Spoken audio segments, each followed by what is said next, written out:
Well, the month of May was officially kicked off today with day one of Indy 500 practice. The day was split up into 3 sessions: a 2-hour morning session from 10 a.m. to noon, a rookie orientation program from 2 to 4, and then 4 to 6 as open testing time for anyone. And that actually all went pretty well. It was a pretty interesting day of testing, and we obviously haven't gotten any sort of major picture as to what's going to be happening, but there were some trends that have kind of been picked up over the last couple of days. So let's go ahead and dive straight into it. So starting with the morning session for the veterans and everyone who has completed the rookie orientation program, you had Graham Rahal leading that session at the speed of 2:23.499, Dixon second with a 2:23.420, McLaughlin third with a 2:22.836, Montoya fourth, 2:22.781, and Ed Jones fifth, 2:22.700.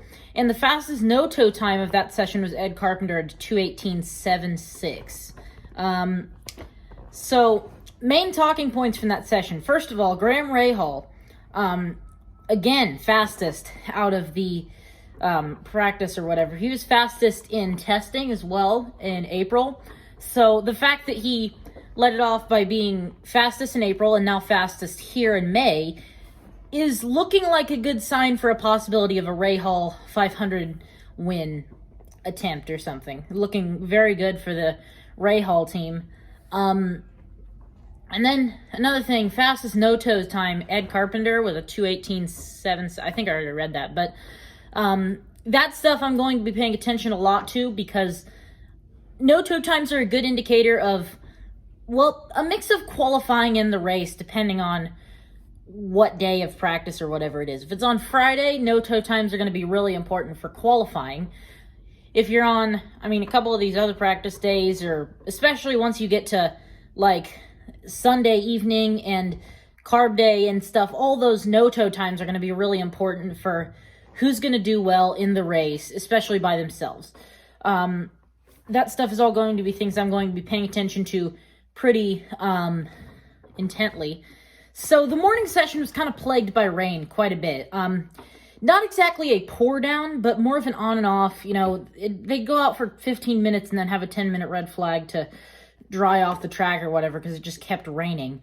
And that was really kind of most of that session. You've got these little 5 or 10 minute spurts, and then I think at the end they got like 25 minutes in or whatever.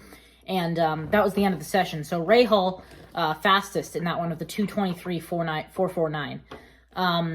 Go ahead and move on to the rookie orientation program. That was not much. All those guys were out there trying to complete the orientation thing anyways. But one thing to note, R.C. Enerson, already a rookie driver with a completely new team. This is their first ever race weekend. They started off their rookie orientation program by having some type of issue on, I think it was the rear axle. They didn't exactly make it clear what it was, but something having issues, and that ended up ending their day after being about an hour and a half into the rookie orientation program. So that's not great for them. They've already lost quite a bit of track time, and they're going to have to go out tomorrow morning and complete the orientation program. Now, they will get a little bit of extra time for that, and they were already, I think, they had done 1 or 2 stages of it, so it's not like they're going to, lose a ton of time or whatever from this. But if you're Top Gun Racing and R.C. Enerson, you really need every minute of track time you can get, and they're not starting off well. So we're going to go ahead and move on to the results from the final session, the last 2 hours.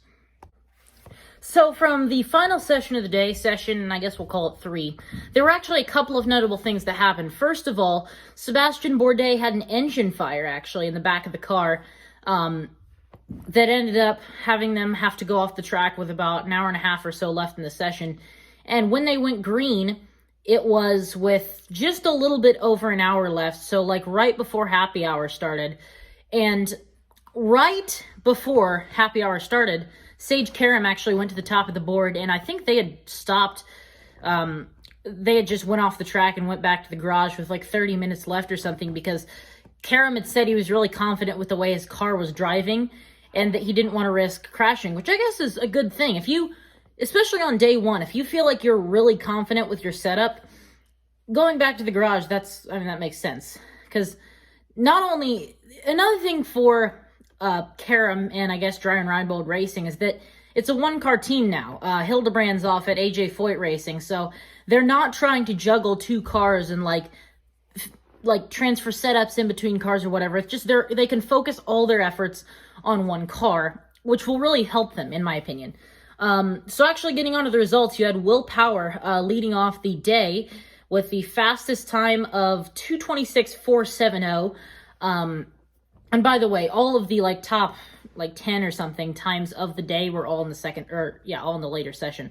So Will Power 2:26.470, Ryan Hunter-Reay with a 2:26.371, third Takuma Sato with a 2:26.132, fourth Sage Karam, like I just mentioned, that was before happy hour started, with a 2:25.942. And then Connor Daly in fifth with a 2:25.640.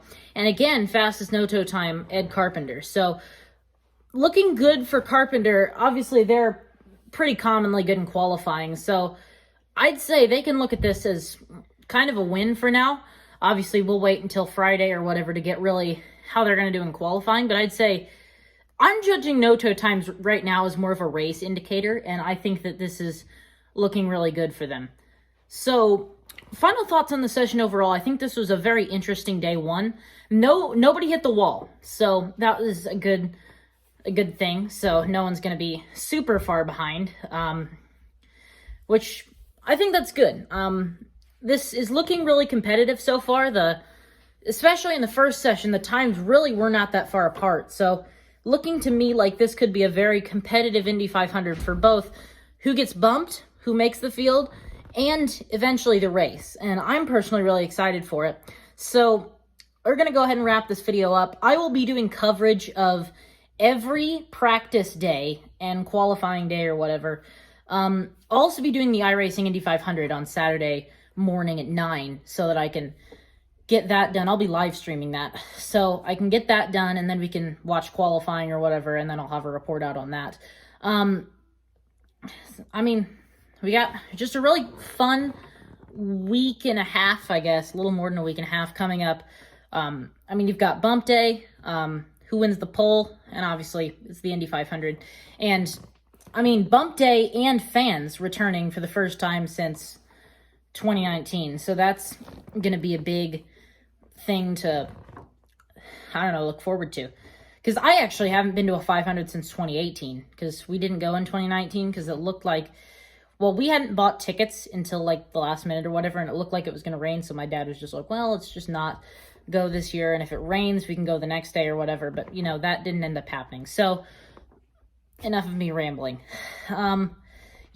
Basically, day two, Will Power fastest, no-toe speeds, Ed Carpenter, just pretty much dominated the day in terms of no-toe speeds. So that'll be all really interesting stuff to watch for the next week and a half until, of course, the 105th running of the Indianapolis 500. Thank you all so much for watching. I'll see you all in the next episode tomorrow. Bye.